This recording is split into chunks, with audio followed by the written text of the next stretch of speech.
Hey, welcome to Cool Wholesaling and Land Deals, where I talk about the week in business and KPIs and what it's like to run a real estate investing business day to day. So let's just jump right into it. We'll get into the week in business and start off with some KPIs.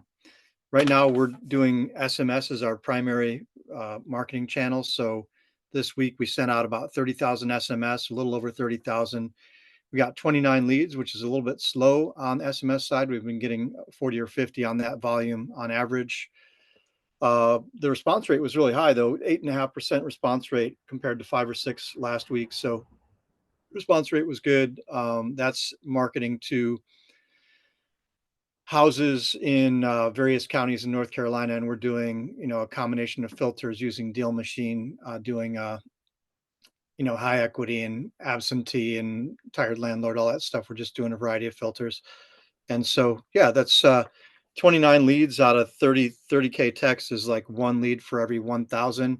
And everybody has a different standard for what a lead is, right? These are, for us, are pushed leads or leads that are raising their hand and saying, yeah, we want to sell, and that they're answering a question or two. So they're considered warm or qualified leads, not just tire kickers, right?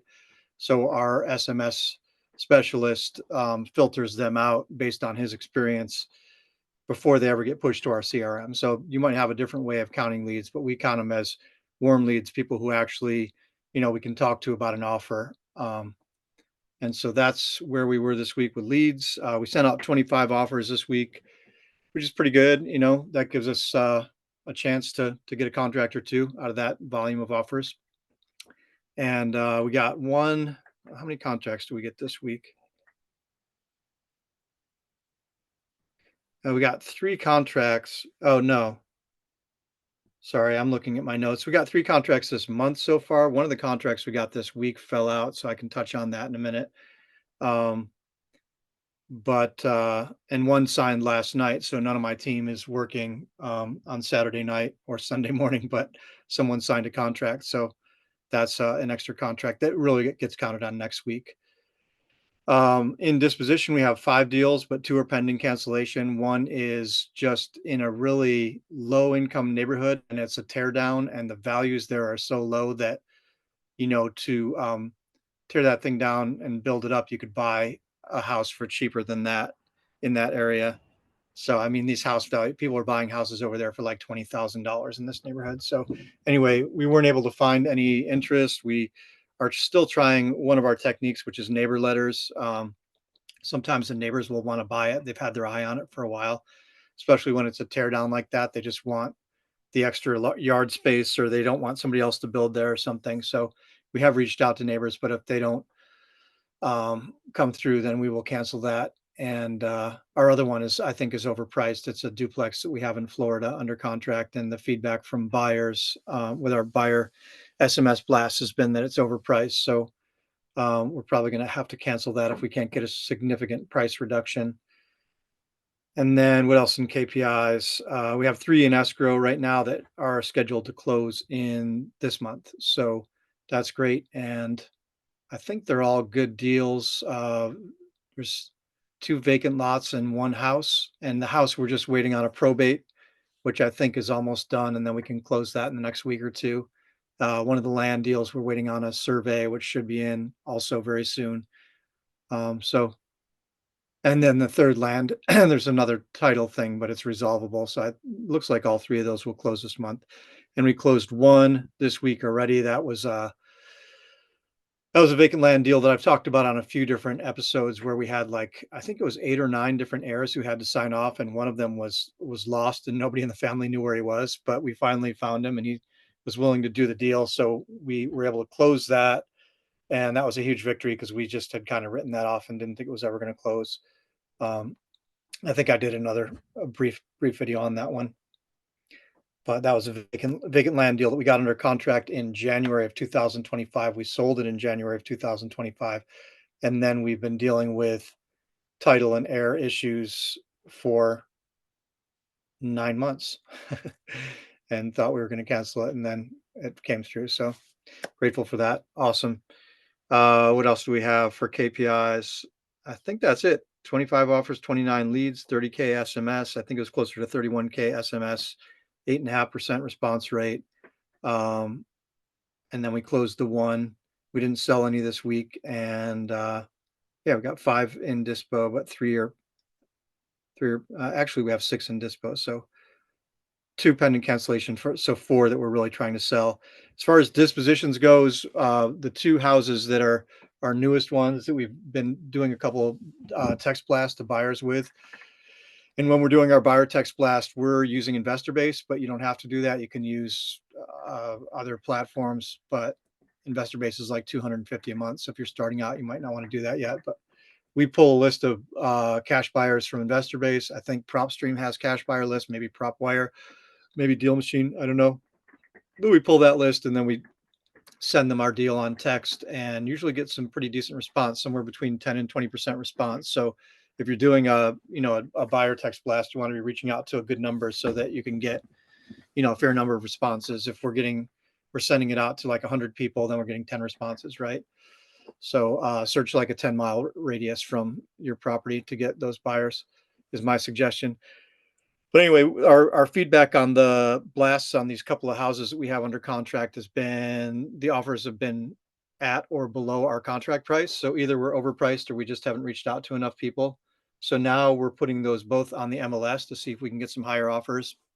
MLS has been working well for my son Jasper. He's closed quite a few deals using the MLS this year, and then also um, some other investors on YouTube that I've been watching have been working that strategy a lot too. I think it's a good strategy for a slightly more challenging market this year. And all you have to do with that is you have to put your in your contract with the seller that you have the right to list it on the MLS as part of your agreement. And then you can list it on a flat fee MLS and send them a copy of your contract so that they can verify that you have the right to list it. But yeah, that's what we're doing with those. So I had 2 showings. The first one listed on Friday, and we had 2 showings already and 1 offer. The offer was also right around our cost of that property. And it's a property that is a hoarder property. It's just filled with junk. Just every single room has piles of junk and just, yeah, crazy. So there's a chance that we will pay somebody to go over there and clear out all the junk because then it'll show better and maybe we can get some better offers on it. So we're going to look into that this week. And yeah, I guess with dispo, that's about it. We got a new vacant lot that we're marketing right now. We got the couple of houses, and then I've got a subject to property that we've had for a while. That's a fixer upper that it's way out in the country. So we've had a little bit of trouble getting people out there to look at it. And yeah, there's not enough meat on the bone for a flipper. And so it's like for an individual buyer who's handy, like a uh, sweat equity type deal. And we haven't found that buyer yet. So, yeah, I guess that's it for KPIs and what's going on in the business side of things. We'll do challenges and victories a little bit, um, just because this is real talk about real estate. So we want to be real. And I just posted another blog post too this week that I realized I had drafted it in July about when we were really struggling and we were at a very, very low point in the business. Like I was in a place of like, maybe I should just cancel this whole thing and go off on my own and just close a couple deals a month solo. Um, and so I drafted a post then. But one of the things about it is this isn't an easy business for most people. I mean, I think some people have an easier time with it, but especially if you're in it primarily for the money, which is partly, for me, like I'm an artist and I've done a lot of different things, but I'm not really, real estate is not my passion. I like numbers. I like people. It's fun to make the deals and build the business and stuff, but it's not like, oh man, real estate is just my thing. So if you're in it and for the money, it's probably going to be harder than if you really love it, I would say. But there is some payoff to it financially, but it is hard work. It's not just bing, bang, boom, I would also say. So anyway, that was like an allusion to my blog post that I posted about just our struggles back in July. And the struggles went from, I mean, we're turning it around, but we had like 3 months of drought at least. So challenges, we had a memorandum that we filed hit. I would say hit, which means that we had our outreach from a seller and from their real estate agent that we had under contract a year ago, last summer, May of 2024. And they were really, really mad because I guess they're getting ready to close this deal, and we had filed a memorandum of contract, which we've talked about on our podcast before. But a memorandum is just something you file with the county that says we're under contract to buy this house for such and such a price, and you know, it gives you a little bit of protection. And I think it's different in different states, but a little bit of protection if a seller ghosts you or if they try and go do a deal with a different buyer when you're already under contract with them. So we did that because this seller had ghosted us. We'd gotten them under contract, and then we were trying to move the ball forward, and they stopped returning our calls or texts and responding to us. So we filed a memorandum, which is just our protection in case they're trying to sell to somebody else. Then over a year later, they reached back out, and they're like, "Hey, you need to release this memorandum." And so I tried to get the seller on the phone, and she got really hysterical and crazy and dramatic and started texting me all these insults and slurs and threats and all this stuff. And I just basically tried to say to her, I tried to call her because I was trying to de-escalate it and like, hey, let's get on the phone and let's be two humans talking on the phone and sort this out. Because normally what we do is we'll ask for a little bit of money to release it, right? It's like, well, we already had a contract, we're going to make 5 to 10K on this, give us some cash at closing.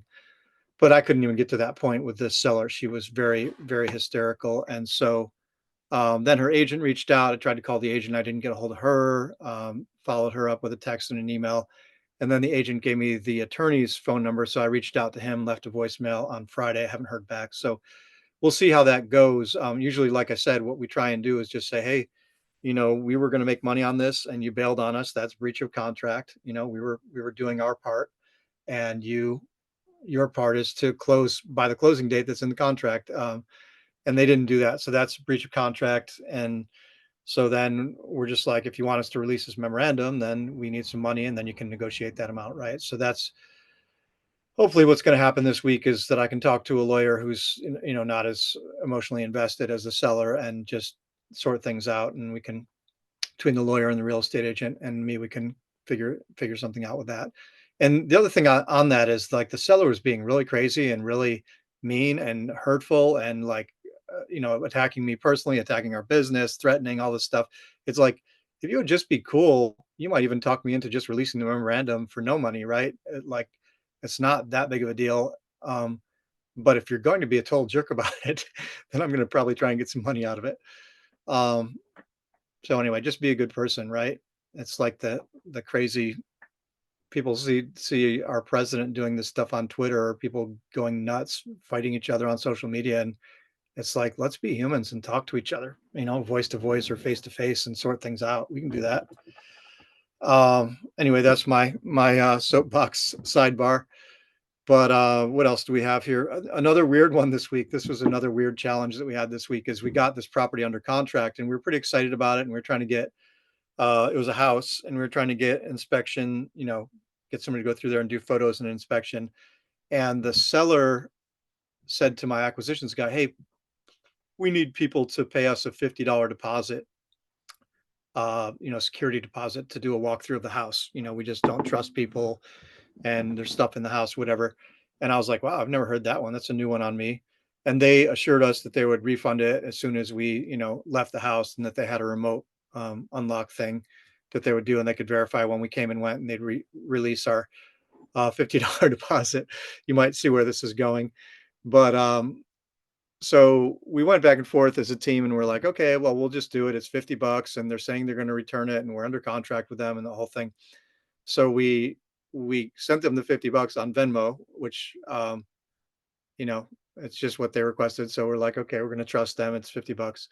And then the day of the thing, we had the person scheduled to go in and take photos and do the inspection and everything.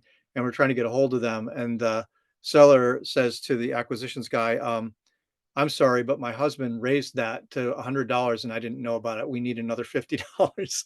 And so then we're like, okay, wait a minute, something's wrong here. And so we canceled the inspection and everything.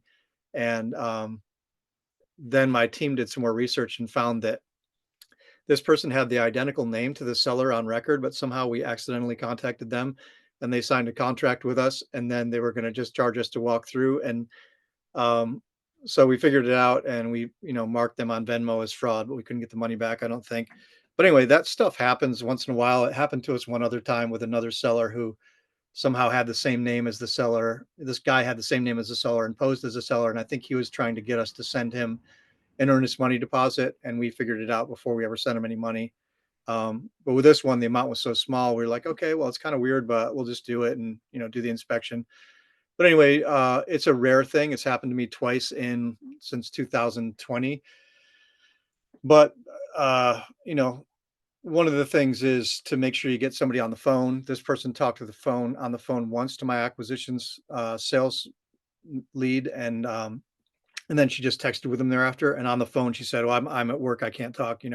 So that's a little bit of a red flag that we didn't have any phone rapport with them. And then the other thing he was saying, my acquisitions sales manager was saying, is in the future he'll ask for their mailing address and match the mailing address to the seller name, property of record and everything. And it's a way to maybe filter these people out that might be trying to scam. I don't think it's a big thing to worry about, but it is something that just happened to us this week. So it is something to watch out for, be aware of, put in the back of your mind. Um, as far as gains, 3 contracts this month so far is nice. That includes the one that was signed last night, which was a Saturday night contract, and then doesn't include the scammer that I just mentioned. So we have 3 real contracts so far in October. So that's a good start to the month. We also got a 5-star review from the buyer for that deal that I mentioned that took us 9, 10 months to close, and the buyer stuck with us. He was awesome. He helped and pitched in. He worked with the sellers to try and get the affidavits and the paperwork. Like, he was just a rock star buyer. And not only that, but after we closed, he left us a 5-star review and he said, "You guys were great, with me every step of the way, and I would do business with you again and send me more deals, but just not messy ones like this," or whatever. But anyway, that was cool. That was a nice little victory. And then other than that, a couple of topics that I was just going to touch on. If you're in North Carolina or other states, but in North Carolina, we've had a bill in the Senate. It passed the House of Representatives, but it hasn't passed the Senate. And it was scheduled to be voted on in the beginning of October. And it was a bill to outlaw wholesaling. It's like basically an anti-wholesaling bill that gives a larger cooling off period for buyers. I mean, for sellers to rescind their contracts, and you have to do more disclosure and a bunch of stuff that just makes it, you have to be licensed to do wholesaling. It's called HB 797 or H797. You can just look it up on the web. It's trying to outlaw wholesaling, which some other states have already done. Ohio, Chicago, I mean, Illinois, South Carolina, and others have passed. I think Pennsylvania is one of the ones that's passed really strict laws against wholesaling. So what happened with that is it didn't go to vote in the Senate. So it got pushed off into the future, which means they're still working on it, or it's not a top priority. And that was good news for me because I don't have a real estate license, and I like wholesaling just the way I'm doing it. I'd rather not do the whatever 70, I can't remember what it is, 70, 80, 90 hours of class work, and then another dozens and dozens of hours to study for the test and pass the test, and then continuing education, all that stuff. I don't really want to do that. We operate, in my judgment, with integrity, and we disclose things to sellers and buyers, and we do our best to do right by everybody we work with. So I know that probably the real estate commission is trying to crack down to avoid sellers being taken advantage of, or deceptive business practices, that kind of thing. I think they're also targeting some of the larger wholesalers like New Western, who are just doing a ton of business. But anyway, and home investors, I think they're targeting home investors too, which is another big one.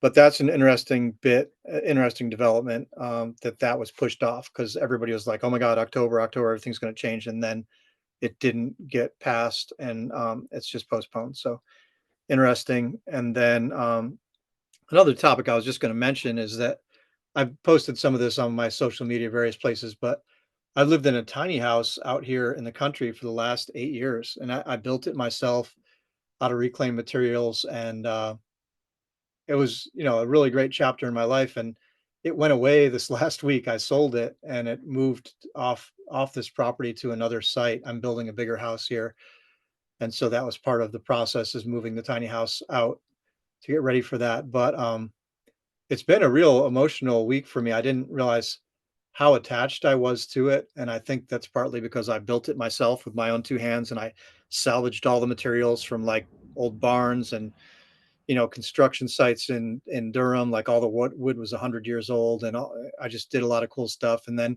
it was a chapter in my life where I was kinda turning inward, and, building businesses and doing various things, personal growth stuff, um, and it was like the house was a living, breathing thing. It was like it was part of me. And I didn't realize how much I would miss it or how much of a hole I would feel in my heart when it went away, even though it's going to a good home and the woman who's getting it's really happy and excited about it. And it's in another place out in the country with goats and chickens and dogs and everything. It'll be happy out there. But the business side of that is that I had to figure out how to sell it. And it doesn't have a title or anything. It's technically personal property. So I created a contract and just did a in-depth description of it, and then we just did it as a normal transaction, like a due diligence or a down payment of a certain amount, and then the balance due on delivery of the house. And then these guys came with all their equipment and spent 2 days getting the house prepped and ready to go, and then pulled it out of the driveway and down the road, and went, I think, about 20 miles to the new site and down some narrow roads and gravel roads and stuff. It was a crazy process, but anyway, yeah, I did the e-sign document for that, and the buyer, and I signed it, and she wired me the deposit, and then had a cashier's check for me when the house was delivered. So that was kind of cool, using the real estate skills to sell a tiny house. And I had ChatGPT help me draft the contract for it too. So AI is amazing, right? And I guess that brings us into tools and tips. Talking about tools, AI, I'm continuing to learn more about AI. I think that everybody should be using it for everything they can, especially in business. It can save you a lot of time on project-based stuff or research. You can use it for market research for real estate and various things. We're working on doing a searchable SOP, standard operating procedures, for our business using AI, and lots of other uses. But I use ChatGPT, but also I've been using Manus lately, Manus, and I find that's really great for project-based stuff, and maybe better than ChatGPT for that. And I have the ChatGPT paid first tier, whatever, the next tier up from the free one. And I still think Manus is better for some of the project-based stuff, so I recommend that. And then other tools, I'll touch on the CRM stuff briefly because we're about 4 weeks into ReSimply, and so far we had a little meeting yesterday with the four of us who work on Saturdays. So far, it's not great. ReSimply, there's a lot of promises and there's a lot of features, um, and this could be because we're coming from Podio, and Podio is very different. But I've said this before, but the logic in ReSimply is very different. It's a very different type of platform, and you don't have phone numbers directly connected to people. All phone numbers are connected to campaigns so that they can keep the continuity. We had an onboarding meeting with somebody on their team who knows the platform pretty well and went over how our business works and how deals flow and stuff, and he was trying to help us get organized within their system. But just to be honest, it might be more of a learning curve than I want for us, for me and my team. We have 5 people on my team, including me. And, it's just a totally revamping kind of the way we're thinking about our business to fit their structure. And I'm leaning towards switching back to Podio and just having a custom built Podio, rather than trying to put a square peg in a round hole with this ReSimply thing. And I'm just going to be honest, their customer service is bad. It's just bad. Like, they're very responsive and very friendly, and they respond to you right away. But I think a lot of this stuff is AI and automated responses, but nobody really knows what they're doing or they're talking about on their support. The guy we did our onboarding with is very knowledgeable about the platform, but most of the people you're talking to day to day on the chat don't really know. They're just asking you to do stuff, give them screenshots, give them this, and then they forward it to somebody who knows. And then you're waiting for them to get an answer back from that person who's filtering through a ton of, tickets. And then, it's like the telephone game. So I would say their support is bad. I would say the platform is fine. but you have to, if you've done other CRMs, I would take a long look at how they think about things and what their logic is like. They took forever to get our seller leads uploaded, and even the guy that we met with this week for the onboarding thing said that it was on them. It was their fault that it took so long. And so anyway, it's frustrating because we're 3 or 4 weeks into it and it's not that great. Let's just say bottom line, it's fine. But I wouldn't urge anyone to run and jump into ReSimply. If it's your very first CRM, that might be different. Like if you're new and you're just going, well, I need a CRM now, and you start with ReSimply as your first CRM and you set up your whole business, you know, going into their platform and their framework, and that's the way you operate from there, that's great. But we've been doing it for 4 years with Podio, and we also used Forefront, which was more intuitive than ReSimply, in my opinion. But I'm not here to beat up on them. I'm just trying to be honest for anybody who's thinking about it. And if you have experience with ReSimply and it's great, let me know. If it's bad, let me know that too. Just let's have a discussion about it, so people who are thinking about it in the future have some feedback, because there's not that much feedback on the web. When I look on YouTube and stuff, there's not that much there for ReSimply. There's a couple of people who are affiliates who are doing videos, and then there's a few people who are like, oh, I closed this many deals with ReSimply. I mean, you can close deals with any CRM, so I'm not looking at those videos. I was looking more for the how-tos, and I think most of the how-tos are from two affiliates or from ReSimply themselves. Uh, yeah, so I guess that's it. As far as education and inspiration, I haven't been doing a lot of podcasts this week. I've been doing stuff on AI, like I said, and still finishing up this Alan Stein Jr. book, Raise Your Game on Leadership, which I recommend, especially if you're into basketball, because he's a high level basketball guy, fitness coach and basketball coach, performance coach more than fitness coach. But he's worked with everybody from Coach K to, Kobe or whatever. And he's got really good leadership and team building lessons in that book. So Raise Your Game by Alan Stein Jr. I'm reading for my own personal enjoyment, a biography on Babe Ruth. It's a really thick book. It's like 400 or 500 pages. I can't remember the author, Greg Creamer or something like that. It's an old book written in the 60s maybe, but it's very good. It's a very good portrait of Babe Ruth. Um, and I'm enjoying that because I have a baseball background and I love baseball, and Babe Ruth is an iconic guy. Interesting to see what his personality is like. He was kind of an addictive personality, just big, living large guy. um, and what else? I guess that's it. I'll leave you with a couple of quotes. One I like is, done is better than perfect. Don't get into perfectionistic uh, inertia, right? Get shit done, and you can always go back and clean it up later. And then Abraham Hicks, I listen to a lot for personal growth and metaphysical thinking. And they say feeling good is the only key. And the point of that for me is like, if you make decisions from a place of feeling bad or angry or negative, you're probably not going to have good outcomes. So if you find yourself in those states, find a way to get yourself back to a positive place, a feeling good place, whether that's exercise, movement, drinking water and hydrating, petting your dog or your cat, whatever it is. Get yourself to a good place and then act from there. But feeling good is the only key. And I think that's a wrap for today. I'm not going to do the live anymore for now. It's on hold. Jasper's on hiatus. And without the interplay of feedback from questions and comments and stuff, either with a co-host or people in the chat, it's just, I have a hard time talking for 30 or 45 minutes. I'm an introvert. So I'm just going to do these little short episodes. And if you have questions and comments, please drop them in on these episodes and then I'll hit them the next time around. Actually, that reminds me, I was going to hit this one that somebody commented last week. I totally forgot to drop that in there. Let me pull this up.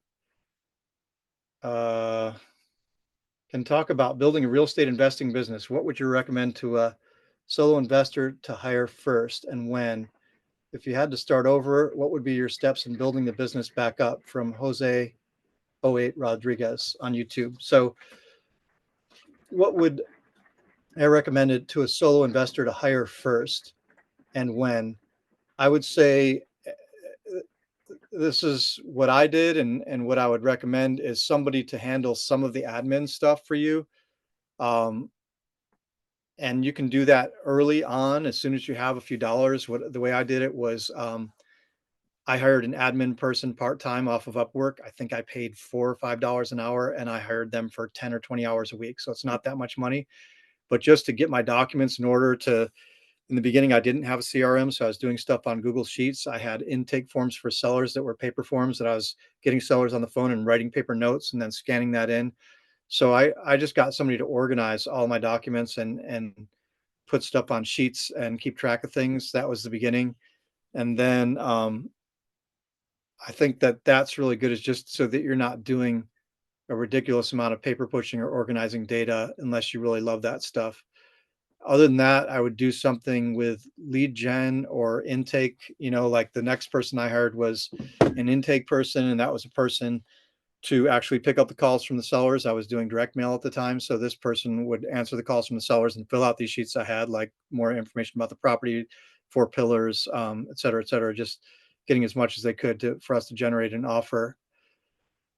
So, or cold calling, that's a great person to hire, or an SMS blaster. If you don't have time to do that, you can hire somebody for $4 or $5 an hour on Upwork or Online Jobs PH to send a lot of SMS out for you. If you're working a day job and you don't have time to send out thousands of SMS per day, you get that person to do that and do the pre-qualification and push you the leads so you can make the calls.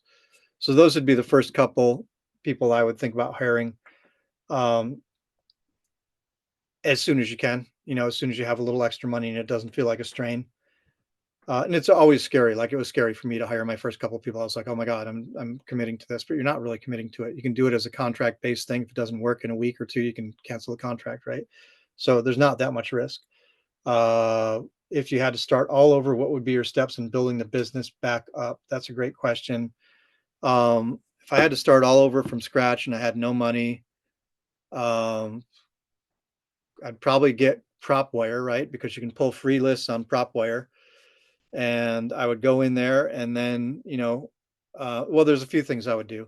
PropWire is free, so you can pull a free list, you can pull it by parameters, and you can find all these people, right? But you still have to spend money on skip tracing. So if you have no money for skip tracing, you can use tools like True People Search or That's Them and get these people's phone numbers if it looks like a good deal and start reaching out to them via call or text, right?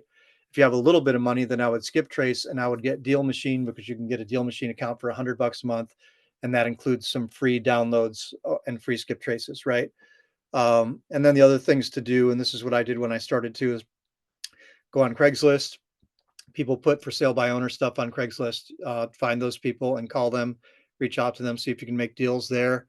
Um, Try and partner with wholesalers or other investors who are on Facebook groups putting their deals out there, or even on Craigslist or other places, Zillow, to see if you can, make a commission by partnering with them, or if you bring a buyer, can you do a JV, right? That's a free way to make money. And then Zillow too, you can find for sale by owners on Zillow. You can also find on market listings on Zillow, but that have just filtered by people who have been on the market for 90 days or more, and try and reach out to them because they're probably frustrated, and you can send offers. You can send offers to real estate agents on Zillow, especially, like I said, if properties have been on there for a long time. Um, People might be frustrated and ready to go with a lower price than they have it listed at, especially with a cash offer, close in 30 days, right? So those are the things I would do to generate leads. And, it really is a numbers game. So just being mindful that the more people you talk to and the more leads you generate, um, the more likelihood you have of getting your first contract and your first deal. So great questions. Thanks for that, Jose. And like I said, if you have questions, please just drop them in the comments on these videos, and I will answer them, or I'll put them in queue for the next podcast so I can answer them on a podcast, and it gives us something to talk about. So leave questions and comments. I have small group real estate investing coaching. It's on my Stan store. It's stan.store/markcool, or you can go to my website, markcool.org, and find the link to the store and go there. I have one-on-one coaching, small group coaching. Um, Had a great session last week, just talking about ramping up volume and how to really use your SMS and get the best results out of it, and among other topics. So mindset stuff too. So that's happening on Mondays from 4 to 5 p.m. is small group coaching. And then you can book based on your schedule for the one-on-one. And I think that's all for now. Thanks for listening. And, for this week, stay focused, stay happy, and keep the faith.